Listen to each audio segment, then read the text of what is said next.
called for. It's a special exercise, and I'll tell you what it is. It's pairing off in couples and facing each other and asking each other. And I think it's a very powerful thing, and maybe that's perhaps what's behind some of the questions tonight is how do we connect with that deeper place? And so that's where we'll go after the piece that Andy plays. Make sure phones are off. Phones are off. Turn off your phone. Phones are off. Cell phones. Oh, no, I don't know. You don't get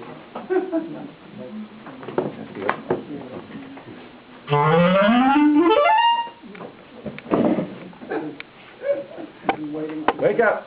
But if we still deal with the air conditioning?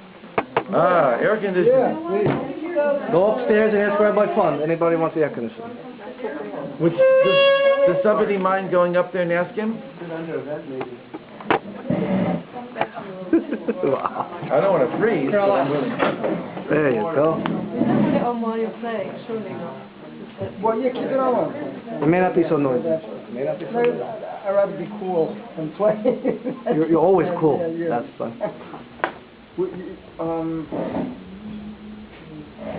what I'm trying to do. You want something more introspective, or it doesn't have to be?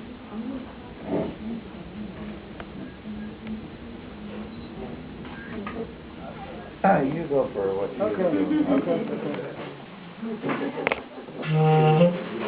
But you like it silent, right? You don't want people singing. They're not going to know it anyway. They're very old. Yes.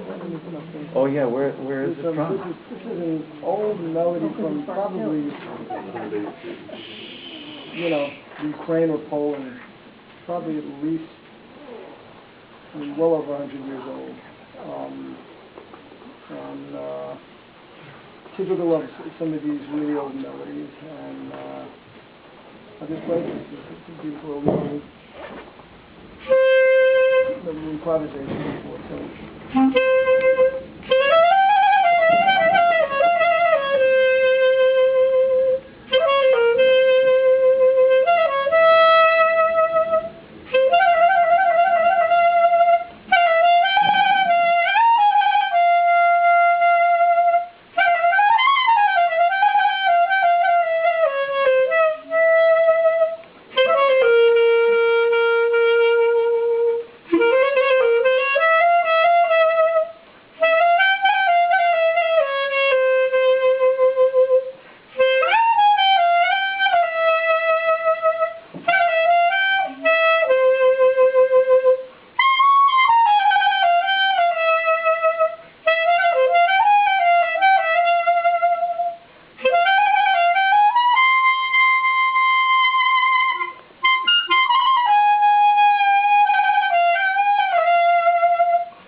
that does to the spirit?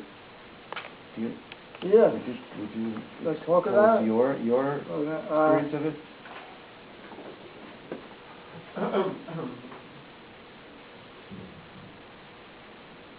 Well, part of it depends upon how you play it and how, you know, so it's everything is, it's really very much, when you're playing music, everything is really completely, you know, you're in the moment. So, and I was thinking my jacket, and the truth is that when you're playing, at least for me, I really have no control of ultimately where it's going to go, or how I'm going to play it, or how well I'll play it, it's you know, I've spoken to other musicians, you know, who are, you know, even, you know, particularly religious musicians, not necessarily Jewish, and they all sort of feel the same way, is that, you know, the music sort of transcends you, and you could be really warmed up and feel you're playing horribly, or you could be not warmed up and play great, and you could think you're playing well and hear it back and you're not playing well, or you can think you're playing horribly and hear it back and maybe say, oh, it's not so bad, or people you're playing for can be very moved by it. So you really, you have no idea of really what's going on with the whole thing. So It completely suspends judgment. you're basically, Same thing with teaching. Wow. Same thing with anything that we do. It's very important, is to stop this voice in us that tells us and thinks that it knows what's going on.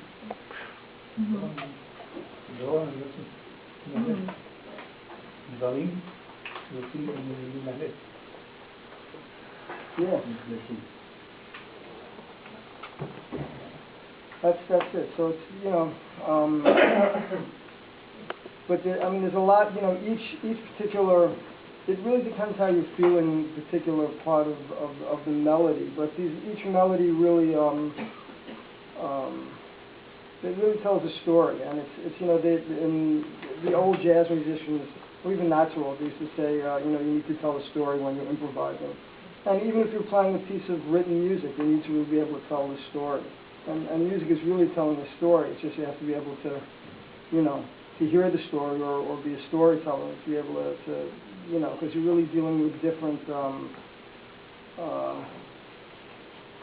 really different feelings and I guess different states of mind. So it's in some ways, you know, I don't like to compare it to being an actor, but it's maybe it's similar in that you're conjuring up different emotional states. But it's you know, in this mode you have the first part. This is a very should I go